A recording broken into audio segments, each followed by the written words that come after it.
Hi there, welcome back to the Leeds lobby. Obviously, we've got a bit of a gap in the football for a few weeks, so I just thought I'd do a short video, just having a bit of a chat about where the transfer window has been, what the aims of the board seem to have been, why the investment seems to have been limited and we're not seeing any money coming in from the 49ers, and why in a transfer window where the Premier League has spent a record amount of money, Leeds United seem to be right at the very, very bottom of how much we'd invested, bearing in mind we've now got the Rafinha money in.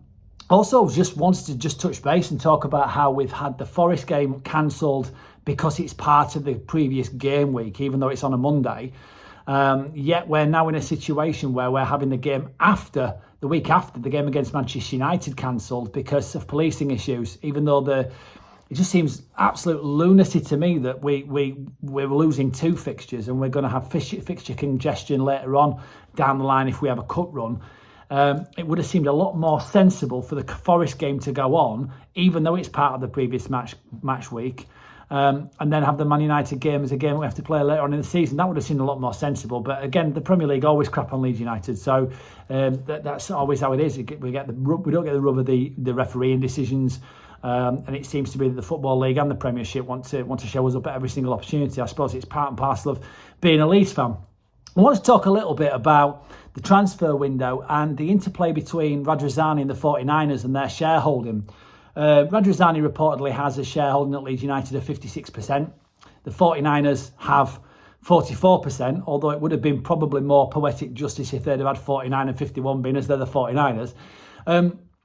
Understanding where shareholding is in place, for every...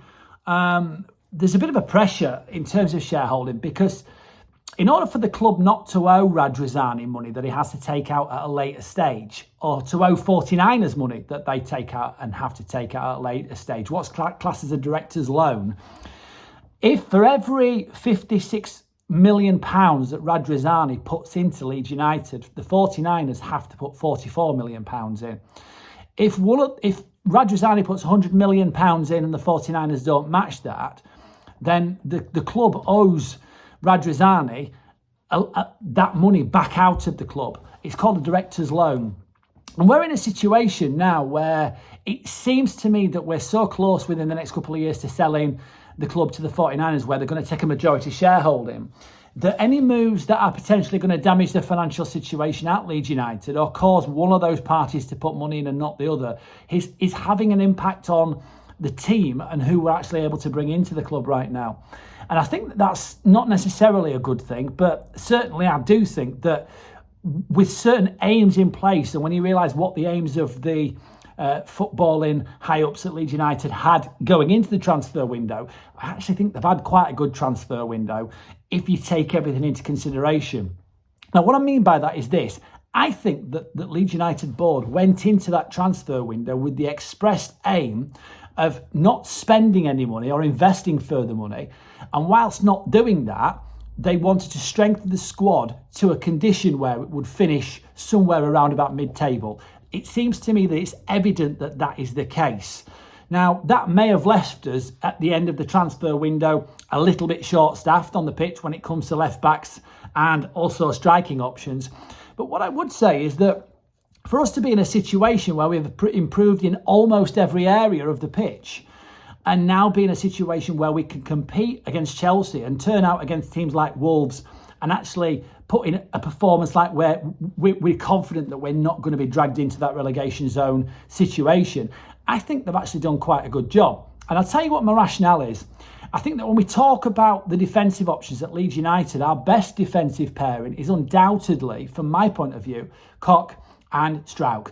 I think Cooper's still to come back. But what I do think is that at the end of this season, if we do offload Llorente, which I think it has to be something that we look at, we're in a situation over the next few years where we've got Hilda to come in and we've got Cresswell. So if we look at a 2 or 3 season progression, we're in a situation where I don't necessarily think we need further investment at centre-back.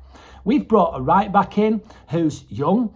We have in Rasmus Christiansen. We have We have Drame on the right-hand side, who is obviously somebody who's still going to develop with the age that he's at. And we have Luke Ayling, who may be at the club for a further year.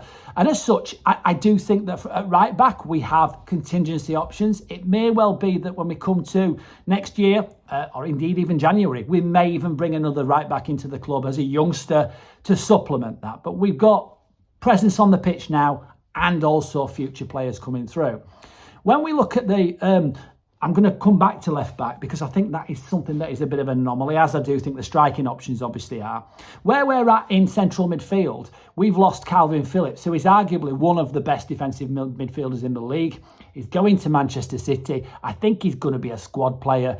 The rules in terms of homegrown players in the Champions League and also in the Premier League mean that Calvin Phillips is a squad option for Man City that has quite a lot of value as somebody that may not ever really factor in terms of coming off the bench. I do think the only person who's lost out in this whole situation of the transfer for Calvin Phillips is Calvin Phillips, because I don't think he's going to play much football, but evidently form and playing for your team doesn't really matter to Gareth Southgate, because that plonker's picking everybody. He's even picking Harry Maguire. I mean, what's all that about? And why isn't Harrison factoring in the England squad? To be fair, I'm glad he's not going. I'll tell you for why, because I don't want him injured.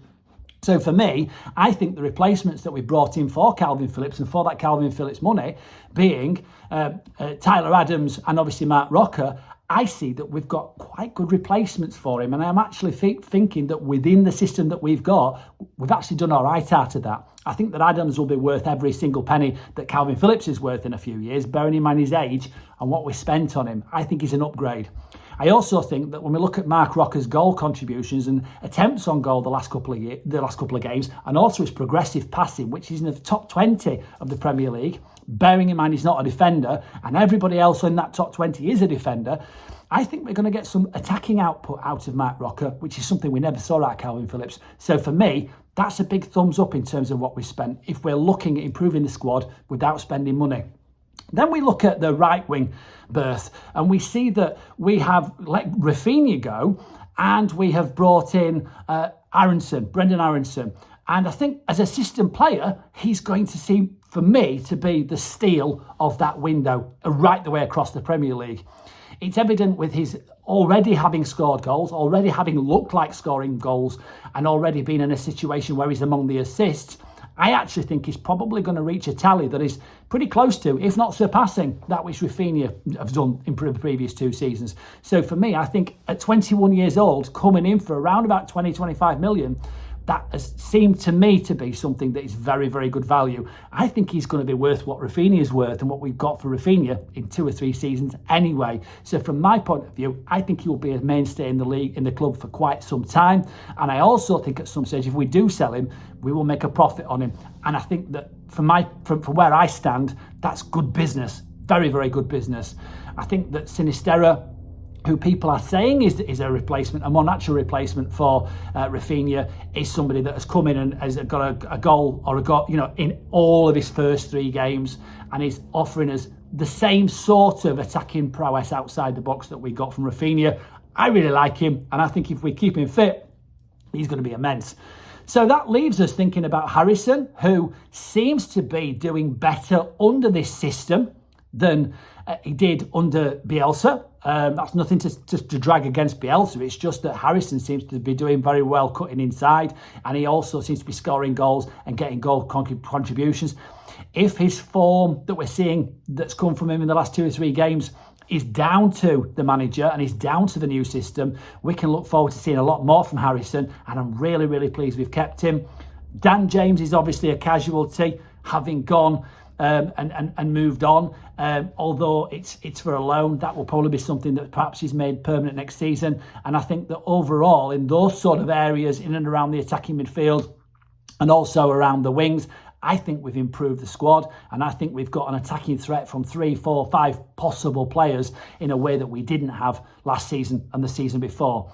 One area where we've had a lot of criticism is our inability to actually go ahead and actually buy somebody up front.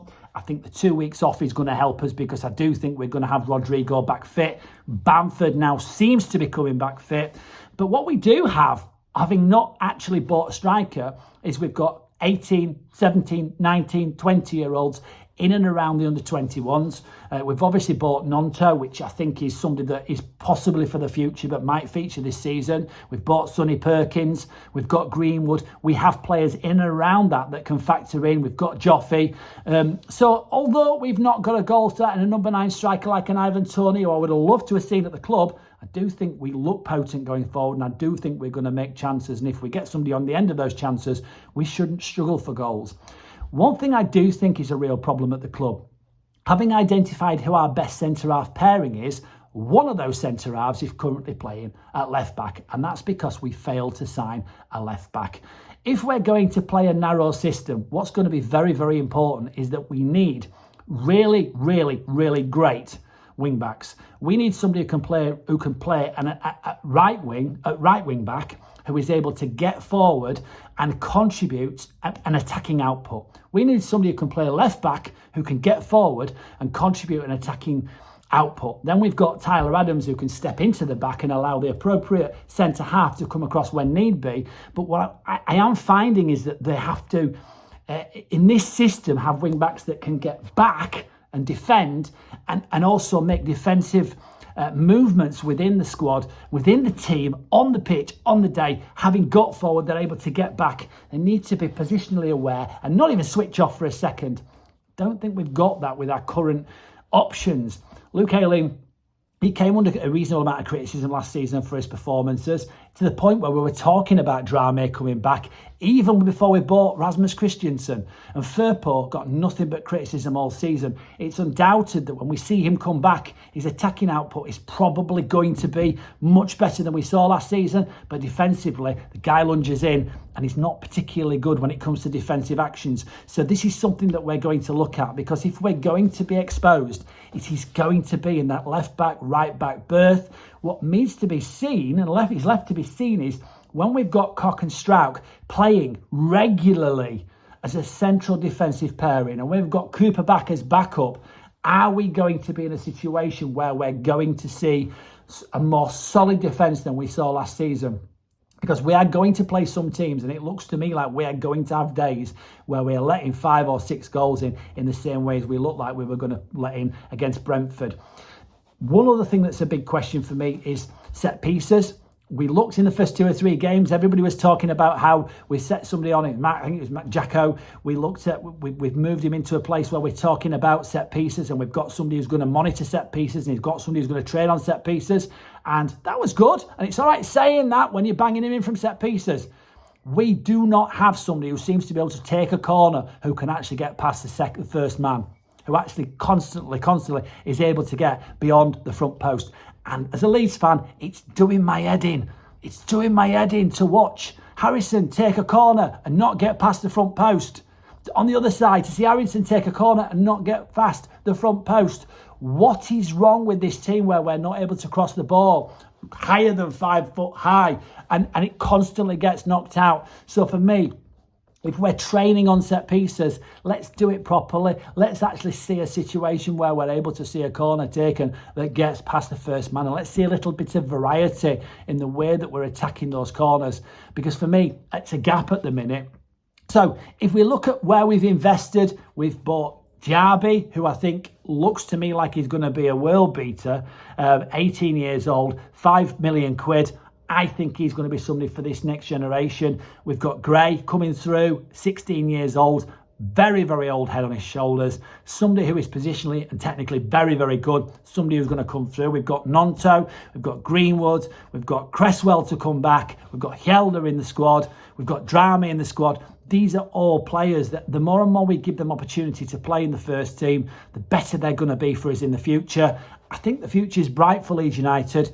If we're going to invest in January, it's probably going to need to be on a striker, but we'll see how Nonto does.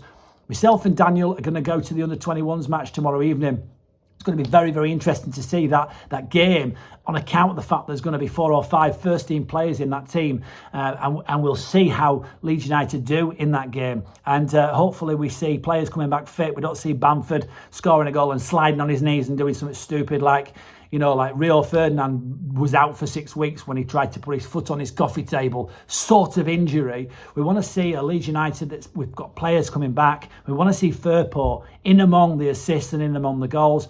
The future is bright at Leeds United, and many complaints from the fans are coming from the fact that we've not really spent any money. I do think that is partially because of the model and partially because of the way we want to keep financially stable. We don't want Peter Ridsdale back at the club. We don't want somebody to ruin it now, put us back in League One and find that we're in a situation where we're relegated points. Do we really want to go through that again? No. But a season down the line, work starting on the ground, Leeds United are getting back to where they need to be. But we need to see the lads kick on now and at least finish top half. And we probably do need to be willing to put a striker in this squad in January. Certainly, it may well be that will come to bite us in the backside. Certainly, I think a striker, and not actually buying a striker, might do that. That's my thoughts on the transfer window. If you haven't already subscribed to the channel, please do so and like the videos. And we will catch you next time. I'm sure Dan will do a video shortly. We'll probably be doing a vlog from the under-21s that we're going to tomorrow evening. But thanks ever so much for listening.